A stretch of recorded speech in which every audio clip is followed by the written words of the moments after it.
750 paratroopers jumped into the dark over Normandy. 150 made it to the assembly point. No mortars, no anti-tank guns, no engineers. One machine gun, and a fortress full of guns pointed at a beach where in 4 hours, thousands of men would wade ashore. They attacked anyway. The wind is wrong. You can hear it, even above the engines, a sound that doesn't belong. Flak punches through the fuselage floor somewhere behind you. The red light's still on. Men are standing, hooked up, pressed together in a space that smells like vomit and aviation fuel.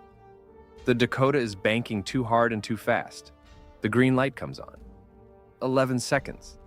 That's how long it takes to empty a stick of paratroopers into darkness. And in those 11 seconds, at 0050 hours on June 6th, 1944, everything scatters.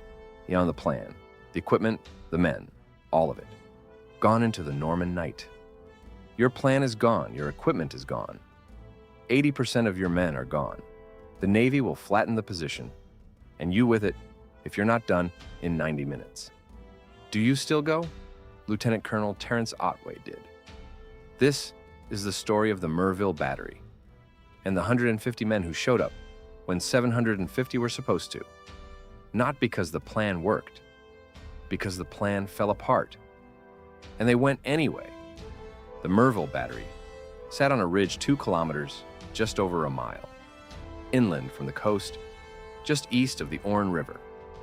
4 casemates, reinforced concrete, 2 meters thick, over 6 feet. Each housing what Allied intelligence believed was a 150 millimeter howitzer, about 6 inches. Each gun could reach Sword Beach. Each gun could turn the landing zone into a killing field. The position was ringed with minefields, barbed wire 15 feet, about 5 meters, thick machine gun nests covering every approach, a garrison of up to 200 Germans, manning the defenses around the clock. The RAF had dropped over 4,000 bombs on the battery in the weeks before D-Day. The craters were everywhere. The casemates were intact. Nothing from the air had worked. So the job fell to men on the ground. Otway had 6 months to build the operation. His 9th Parachute Battalion rehearsed on a full-scale replica constructed in Berkshire. Every casemate, every trench, every wire obstacle, recreated in English dirt. They drilled it in daylight. They drilled it in darkness. They drilled it until muscle memory replaced thought. Now 750 men, 3 Horsa gliders crashing directly onto the battery, Bangalore torpedoes to blow the wire, mine detectors, mortars, flamethrowers, a synchronized sledgehammer. If you've seen our Brecourt Manor episode, Dick Winters, and 13 men against 4 guns at Utah Beach, you know what a small force can do against fixed artillery. But Winters had daylight. He could see his targets, adapt his tactics. Otway had darkness, concrete, and a hard deadline. If the battery wasn't destroyed by 0530 hours, HMS Arethusa would level the entire position from offshore, with his men inside the perimeter or not. That wasn't a threat. That was the plan. Everyone had agreed to it. On paper, it was a masterpiece. But paper doesn't jump into flak. The Pathfinders jumped first. They were supposed to mark the drop zone with lights and Eureka beacons, 20 minutes before the main force arrived. They landed scattered across miles of Norman countryside. Some drowned in flooded fields. Rommel had deliberately opened the locks on the Dives River, turning the low country into marshland that looked exactly like solid ground in the moonlight. The beacons never activated. The signal fires never went up. When the main force jumped at 0050 hours, the pilots were navigating by dead reckoning. German anti-aircraft fire forced evasive maneuvers. Aircraft climbed, dove, broke formation. The tight V-shapes dissolved. Men from the 9th Battalion came down across 130 square kilometers, roughly 50 square miles, of occupied France. Some landed 30 kilometers, nearly 19 miles, from the battery, and some came down in the flooded Dives Valley. Chest deep in freezing water, clawing at harnesses they couldn't release in the dark. 60 pounds, and about 27 kilograms, of equipment dragging them under. Dozens drowned before they could unbuckle. Equipment containers, the ones carrying the mortars, the mine detectors, the Bangalore torpedoes, the flamethrowers, the scaling ladders, scattered across the countryside and vanished into the dark. Otway landed in a garden beside a German command post, alone. He gathered what men he could find and moved toward the rendezvous. The assembly signal, a hunting horn, echoed across the hedgerows. Men trickled in, alone in pairs, in small clusters of survivors. Some missing boots, some carrying weapons that weren't theirs, some soaking wet from the marshes, shaking from cold. Measured by 0300 hours, the latest possible moment before he had to move, Otway counted his force, 150 men out of 750. No mortars, no anti-tank guns, no mine detectors, no flamethrowers, no engineers. One Vickers machine gun, a handful of Bangalore torpedoes, barely enough for 2 breach points. No radio to call off the naval bombardment if they failed. An officer approached Otway in the darkness. The numbers were impossible. The mission was impossible. Surely they would wait for reinforcements. Surely they would abort. Otway checked his watch. 3 hours until the fleet arrived. We're going in. I want you to sit with that for a second. Not the Hollywood version, the real one.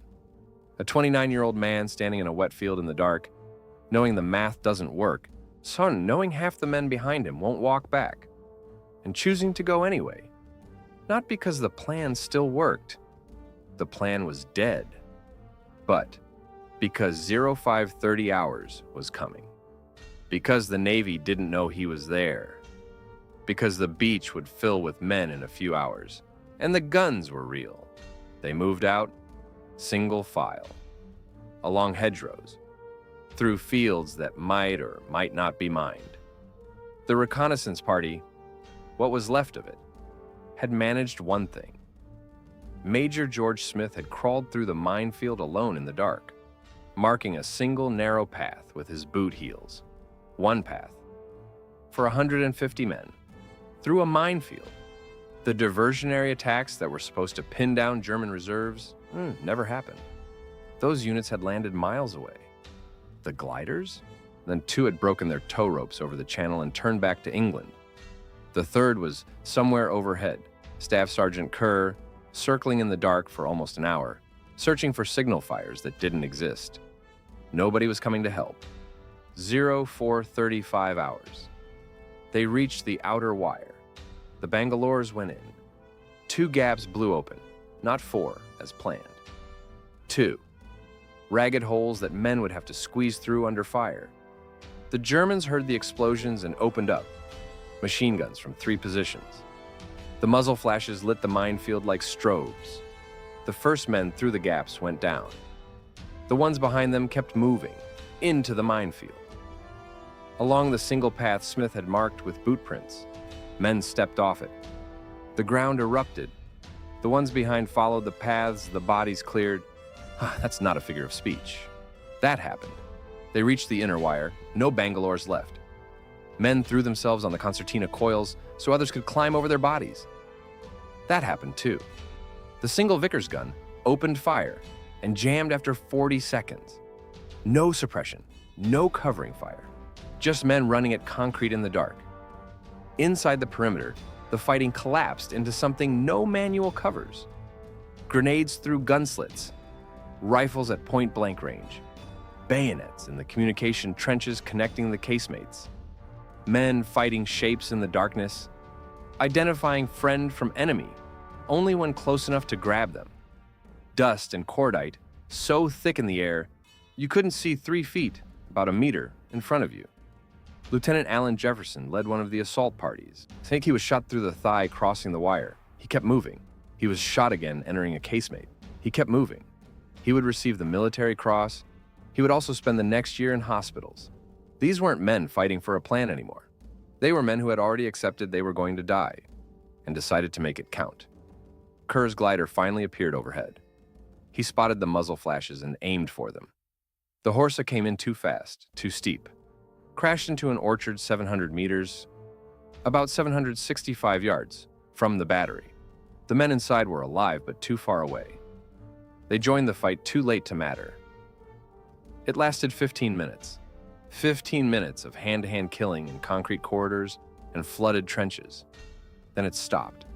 0500 hours. The battery was silent when Otway ordered a yellow flare fired into the sky. The success signal. HMS Arethusa stood down. He did a head count.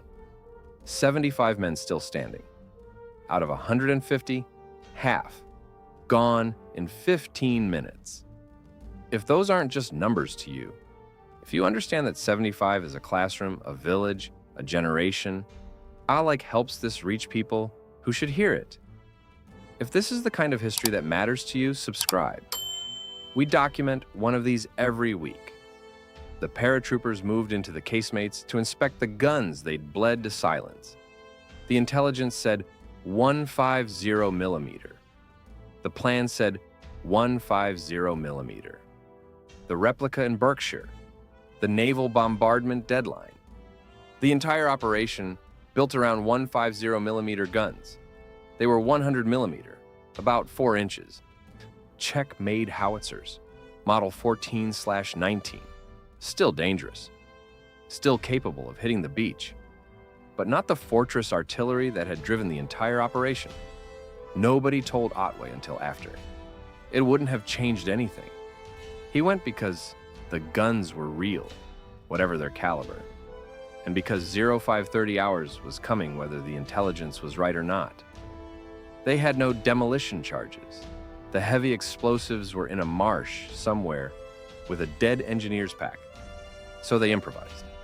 Gammon bombs jammed into the breaches. High explosive shells rammed down the barrels with incendiary grenades dropped behind them. It wasn't clean, it wasn't permanent. But the guns were dead. They gathered the wounded. No stretchers, no medics. German prisoners helped carry bleeding men away from the concrete. In a quiet, unspoken truce that sometimes happens when the slaughter becomes too much. A German medical officer and a British medic stayed behind together, treating the wounded of both sides in the damp casemates as the war moved on without them. 65 men still fit to fight. They couldn't hold the battery. Counterattacks were already forming. They withdrew toward the high ground at Le Plain. 65 paratroopers holding terrain that was supposed to be held by a full battalion. By afternoon, German forces reoccupied Merville. Engineers assessed the damage. The guns were repairable. The battery fired again within days. The position that 75 men died or bled to take was operational before the week was out. That fact doesn't diminish what happened at 0435 hours, but it complicates it. I could ask you to hold two things at once: extraordinary courage and the grinding indifference of a war that consumed even victories and kept moving. At 0725 hours on June 6th, the landing craft hit Sword Beach. Thousands of British infantry waded into the surf. They took fire, machine guns, mortars, but no heavy artillery from the east. Not during those critical dawn hours when the men were most exposed. The beachhead held. The eastern flank survived. How much of that was Otway's assault? I'll be honest, historians still argue about it. The threads don't separate cleanly. What isn't argued is this: a man with a fifth of his force attacked a fortress because the clock said he had to, and the guns stayed silent when it mattered most. Did your grandfather jump that night? A lot of our viewers carry these stories from family, names that never made it into the books. If that's you, tell us in the comments. The comments section is an archive too. Otway visited Merville once, decades later, walked the ground he'd crossed in darkness, stood in the battery he'd taken with a fraction of his men. He didn't say much about it. Most of them didn't. The Merville Battery is a museum now. You can walk through the casemates, touch the concrete, stand where the guns pointed toward the sea. The craters have grown over with grass. The steel doors are rusted open. The wind off the channel still blows cold through the empty gun slits. And if you look carefully at casemate number 1, you can still count the bullet holes. Somebody did once. They stopped at 300. Next time, a bridge. One bridge. And two sides of a river, and a handful of men who had to hold it until an army arrived that was already behind schedule. The bridge is still there. The bullet holes are still in the walls.